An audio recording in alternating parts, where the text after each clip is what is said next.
হয় দিছা গুৱাহাটী পৌৰ নিগমৰ এটাই কাম আৰু সেই কামটো হৈছে তেওঁলোকে ধন সংগ্ৰহ কৰা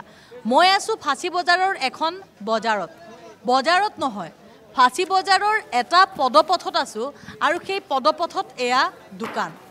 মোৰ সতীৰ্থ ৰাতুল আছে ৰাতুল ৰিয়ানে আপোনালোকক দেখুৱাব এই যেটো পথ এই পথৰ নামটো কি জানেনে নামটো শুনিলে আচৰিত হ'ব এই পথৰ নামটো হৈছে তামুল পথ অৰ্থাৎ তামুল গলি অৰিজিনেল বা প্ৰকৃত যেটো পথৰ নাম সেই পথৰ নামটো পাহৰি গল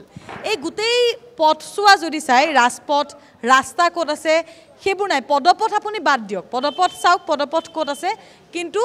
ৰাস্তাত গুটেই তেওঁলোকৰ গুটেই পথছোৱা বজাৰ কিন্তু এই বজাৰক আপুনি অবৈধ বুলি ক'ব নোৱাৰে এই বজাৰক অবৈধ বুলি ক'ব নোৱাৰাৰ এটাই কাৰণ হৈছে এই বজাৰসমূহত তেওঁলোকে যে ইয়াতে দোকান দিছে বজাৰ দিছে ইয়াৰ বিনিময়ত তেওঁলোকে কিন্তু জিএমচি বা গুৱাহাটী পৌৰ নিগমক তেওঁলোকে ধন দি আছে দৈনিক তেওঁলোকে ইয়াৰ পৰা 50 টকাকৈ দৈনিক জিএমচি অৰ্থাৎ গুৱাহাটী পৌৰ নিগমক দিয়ে গতিকে তেওঁলোকে ধন দিছে ধন দিয়াৰ বিনিময়ত তেওঁলোকে পদপথ নহয় ৰাজপথ তেওঁলোকে দখল কৰি বহিছে ইয়াৰ বিনিময়ত কি হৈছে তীব্ৰ যানজট হৈছে সেইবোৰ কথা আমি বাদেই দিলো যেনিবা কিন্তু এই তামুল গলিটো মই আপোনালোকক দেখুৱালো এইটো হৈছে তামুল পথ এইবাৰ আহিছো মই আন এটা পথলৈ এই যেটো পথছোৱা এইফালে যদি অকনমান মই দেখুৱাম এইফালে হৈছে ফাঁচী বজাৰৰ মূল পথ এইটো হৈছে ফাঁচী বজাৰৰ মূল পথছোৱা এইবাৰ এতিয়া আমি যত উপস্থিত আছো বা আমাৰ পিছফালে এই জিছোৱা পথ এই পথছোৱা অকনমান আগলৈ আহিবলৈ মই ভিডিও জাৰ্নালিষ্ট ৰাতুল ৰিয়ানক অনুৰোধ জনাইছো এই গুটেই পথছোৱাৰ নামটো হৈছে ফলগলি অৰ্থাৎ এই গুটেই পথছোৱাৰ যেটো প্ৰকৃত নাম সেই প্ৰকৃত নামটোৱেই হলনি হৈ গৈছে এই পথছোৱাক এতিয়া ফলগলি অৰ্থাৎ ফলৰ পথ বুলি কোৱা হয় এয়া চাওক দোকান পদপথ হেতু মই যদি দেখুৱাম পদপথ তাত আছে আৰু এইটো হৈছে এইখন হৈছে পাচলিৰ এখন বজাৰ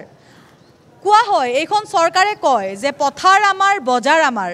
এই যিসকল ক্ষুদ্ৰ ব্যৱসায়ী আছে এই ব্যৱসায়ীসকলে তেওঁলোকৰ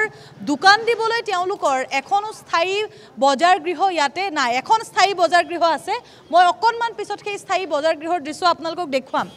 এই দোকান দিয়াৰ বিনিময়ত কিন্তু তেওঁলোকে ধন দিয়ে দাদা জিএমচি চক আপোনালোকে জিএমচি যি গুৱাহাটী পৌৰ নিগম আপোনালোকে ধন দিয়ে ডেইলি ধন দিয়ে 50 টকাকে লয় বুলি কৈছে আগতে আপোনালোকৰ পৰা কিমানকে লয় এই দোকানৰ বিনিময়ত কিমানকে লয় 50 টকা 50 টকাই লয় আপোনাৰ পৰা ক্ষুদ্ৰ ব্যৱসায়ী তেওঁলোকে ক'ত দোকান দিব ক'ত বজাৰ দিব তেওঁলোকে বিভিন্ন স্থানত প্ৰায় 81টা স্থানত স্থায়ী বজাৰ গৃহ স্থাপন কৰিব বুলি গুৱাহাটী জিএমচি যে স্থায়ী বজাৰ গৃহসমূহ নিৰ্মাণ কৰিব পৰা নাই বা স্থায়ী বজাৰ গৃহ যদি আছে সেয়াও আমি আঙুলিৰ মূৰত গণিব পৰা বজাৰ আছে গতিকে এয়া চৰকাৰী পক্ষৰ হেমাহি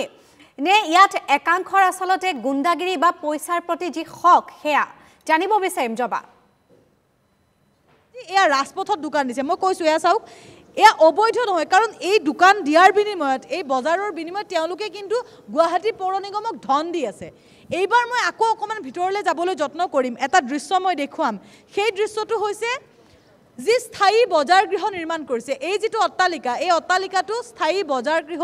গুৱাহাটী পৌৰ নিগমে নিৰ্মাণ কৰি দিছে গুৱাহাটী পৌৰ নিগমে নিৰ্মাণ কৰি দিয়া সুবিশাল বজাৰ গৃহটোৰ সন্মুখতে এনে ধৰণে ব্যৱসায় চলিছে ৰাজপথত কিহৰ কাৰণে কাৰণটো হৈছে মই ভিতৰলৈ যাম ভিতৰলৈ গলে মই আপোনালোকক দেখুৱাব পাৰিম ইয়াৰ কাৰণটো কি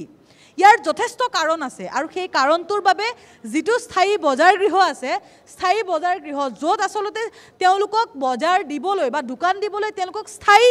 ঠিকনা দিয়া হৈছে তাৰ পিছতো কিয় পদপথত বা তাৰ পিছতো কিয় ৰাজপথ তেওঁলোকে দখল কৰিছে ইয়াৰ কাৰণ চাওক এইটো হৈছে স্থায়ী বজাৰ গৃহ ভিতৰলৈ আহিছো স্থায়ী বজাৰ গৃহৰ ভিতৰত এওঁলোকক এখন দোকান ইয়াতে প্ৰায় 100ৰ পৰা 150 খন বা 200 খন দোকান এই স্থায়ী বজাৰ গৃহটোত আছে আৰু আটাইতকৈ ডাঙৰ বিৰম্বনাটো কি জানেনে এইটো খুটাৰ পৰা এইটো খুটালৈকে অৰ্থাৎ 4x4 দীঘলে 4 বহলে 4 গতিকে এইখিনিয়ে তেওঁলোকৰ স্থান এইখিনিতে তেওঁলোকে দোকান দিব লাগিব আপোনালোকৰ এইখিনিয়ে নহয় জানো ইয়াত মানে আপোনালোকক কেনে ধৰণে দিয়া হয় মানে ঠাই কিমানকে দিয়া 4x4